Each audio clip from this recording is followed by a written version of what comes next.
ঘুরতে কার না ভালো লাগে। ছোটোবেলা থেকে আমি ঘোরাঘুরিটা খুব বেশি পছন্দ করি।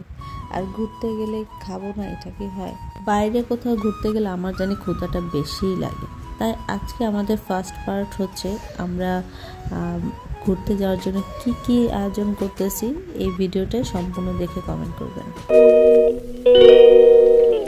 আমি যখন আমার বড় বোনের সাথে একসাথে আমরা ঘুরতে যেতাম, সব থেকে বেশি মজাটা হতো আমাদের জার্নি পথটা।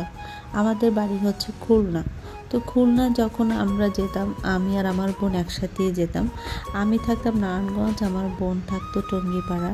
তো ও আর আমি দুজনে একসাথে প্ল্যান করতাম যে আমরা কিন্তু একসাথে যাব মায়ের কাছে। তো আমার বোন সবসময় বলতো তুই আগে আমার বাসায় আসবি, তারপর আমরা একসাথে যাব।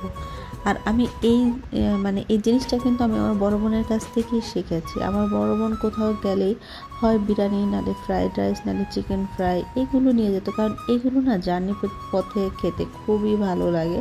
তো আমার বড় বোনের একটা অভ্যাস ছিল, যখনই আমরা বেশিরভাগ ট্রেনে যেতাম, আগে যেতাম বাসে, এখন যাই ট্রেনে। তো যখন আমরা ট্রেনে উঠি, ওঠার পরপরই আমার বড় বোনের সব থেকে বেশি যেটা ও বেশ পছন্দ করতো সেটা হচ্ছে চা। মানে ওর ঘন্টায় ঘন্টায় চা লাগতো। ও আমাকে বারবার বলতো তুই ডাক দে, তুই চা খা। আমি এতটা চা খেতে পছন্দ করতাম না, ও বেশি পছন্দ করে। এটা নিয়ে অনেক হাসাহাসি করেছি ওর সাথে। মানে কেউ যদি ওঠে খাবার নিয়ে, হয় ডিম, চানাচুর অথবা কোক, বিস্কিট, যেটা নিয়ে ওঠে না কেন, শসা, সম্পাপড়িটা অনেক পছন্দ করতো। তো যেটা উঠতো ও সব কিনতো, মানে ওর এটা খাইতেই হবে, ওর কাছে খুব ভালো লাগে। ওর সাথে ঘুরতে গেলে আমরা দুজন অনেক হাসাহাসি করতাম। আমাদের দুজনের সময়টা অনেক ভালো কাটতো। আমরা দুজন পুরাটা জার্নি এত মজা করতাম যে বলে বোঝানো যাবে না। আর আজকে সেই শেখাটা আমাকে অনেক কাজে দিছে। আমার বড় বোন আমাকে অনেক কিছু শিখিয়ে দিয়ে গেল।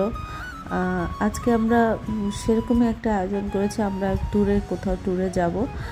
সেই ট্যুরের ভিডিওগুলো আপনাদের এখানে তো আমি দিয়েছি, অবশ্যই আমার ভিডিওগুলো দেখবেন যারা যারা আমার পেজে আছেন, অ্যাক্টিভ ফলোয়ার ভাইয়ারা আপুরা। তো তারপর আমরা কাজ করতে করতে খুবই ক্ষুধা লেগে গেছে, পরে আমরা পিৎজা নিয়ে আসলাম, পিৎজা খেলাম।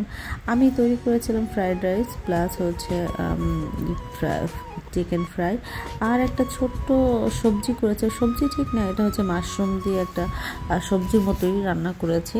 তো এটা হচ্ছে আমরা যেখানে যাব এখানে আমাদের দুপুরের খাবারের আয়োজন করেছি, যাতে আমাদের দুপুরে কোথাও না যেতে হয়, কারণ আমরা যেহেতু গোসল করব, মানে আমরা যাচ্ছি মারে, বুঝতেই পারতেছেন আমার কথায়।